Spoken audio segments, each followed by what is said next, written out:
hayotni avvalida dunyo matohi, dunyo hayoti hamma narsa ekandek ko'rinadi ko'zimizga. Uy, mashina, pul, ayol, xullas chaqa 3-4. Shu dunyoda zeb ziynati boyligi hamma narsa deb o'ylaydi.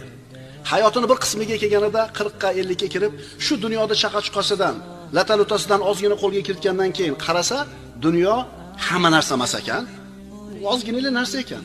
Endi dunyodan chiqib ketayotganda, dunyoni hech narsa emasligini tushunadi odam.